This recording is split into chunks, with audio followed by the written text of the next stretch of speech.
When Tyler's world crumbles after a heartbreaking breakup, his stepmom Claire does everything she can to lift his spirit. But in the quiet of shared glances and late-night talks, something deeper begins to bloom, something neither of them expected. An emotional journey of healing, connection, and the power of unspoken love. Please don't forget to subscribe and comment. I'll never forget the look on Tyler's face when he walked through the door that Friday night. My stepson had always been the strong, composed type, too proud to admit when he was hurting. But not that night. That night, his eyes were red, his shoulders slumped, and he looked as if the world had fallen apart beneath his feet. I had been in the kitchen, halfway through preparing his favorite lasagna. The scent of tomatoes and basil filled the house, and I was humming to myself, hoping it would lift the mood. But when I saw him, I knew no amount of comfort food was going to fix this quickly. "Tyler?" I asked, wiping my hands on a kitchen towel.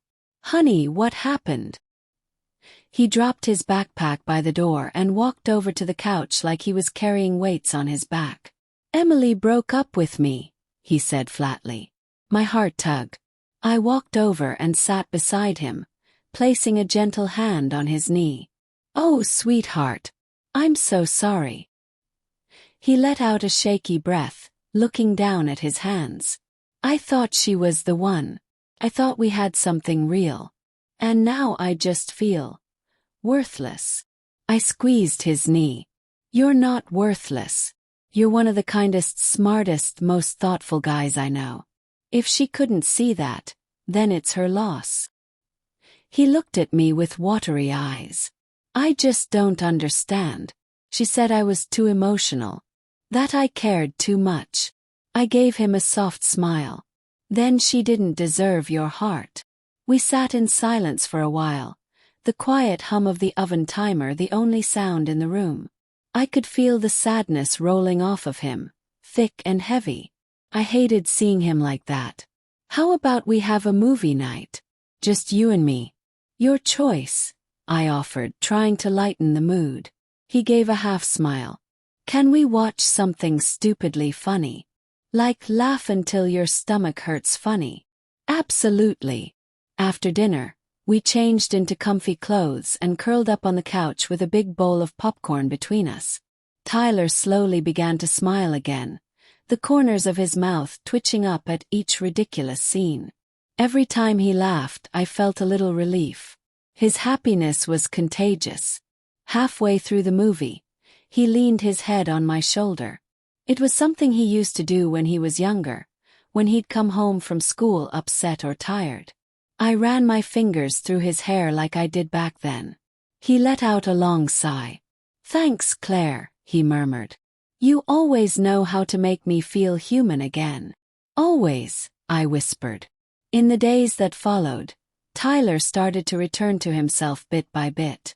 We took morning walks together, something I never expected he'd enjoy, but he said the fresh air helped clear his head. I found ways to sneak in silly jokes, share stories from my own wild youth, and remind him that heartbreak, while painful, wasn't permanent. One afternoon, we were sitting on the back porch as the sun dipped below the trees. He turned to me and said, "You know, I never noticed how pretty you are when you smile." I laughed, a bit caught off guard. "Oh, come on. I'm too old for compliments like that." "No, you're not," he said sincerely. "You have this glow when you're happy. It's nice." I felt something stir in my chest, something I tried to ignore. Tyler was grieving, and I was his emotional anchor. That was all this was. But still, the warmth in his eyes lingered a little too long. I shifted in my seat, trying to keep things light. "Flattery will get you out of doing dishes tonight," I teased. He laughed, and I could see a flicker of the old Tyler returning. Over the next few weeks, he became more open with me, sharing things he hadn't told anyone about his fears, his dreams, even stories about Emily. He spoke with a mixture of sadness and reflection. One evening, after he'd gone for a jog, he walked into the kitchen while I was doing dishes and hugged me from behind. It was such a tender gesture, and I didn't move away. Instead, I closed my eyes and leaned back into him just a little. I told myself it was harmless, just comfort. But deep down, I knew we were drifting into something complicated. Later that night, he sat across from me on the couch, his eyes never leaving mine. "Claire, can I be honest with you about something?" I nodded slowly. "Of course. Lately, I've felt closer to you than anyone else. You've been here for me in a way I never expected. And it's made me feel things. Things I probably shouldn't." I swallowed hard, my heart thudding. "Tyler, you're hurting. And I care about you deeply. But maybe what you're feeling is just temporary." He leaned forward. "I know the difference between comfort and connection. And this, what we have, it's real." I didn't have words. The air was thick with emotion, but I also knew that the line between love and something more had to be drawn with care. I reached over and held his hand. "You're special to me, Tyler.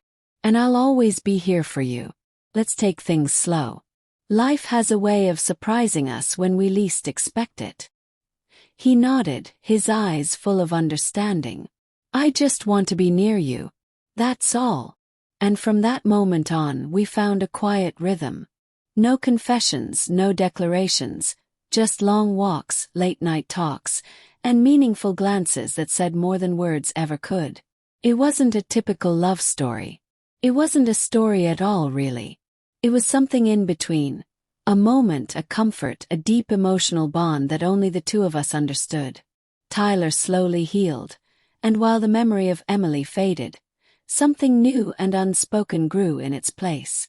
And though we never crossed any lines, we discovered that sometimes, the strongest kind of love is the one that doesn't need a label.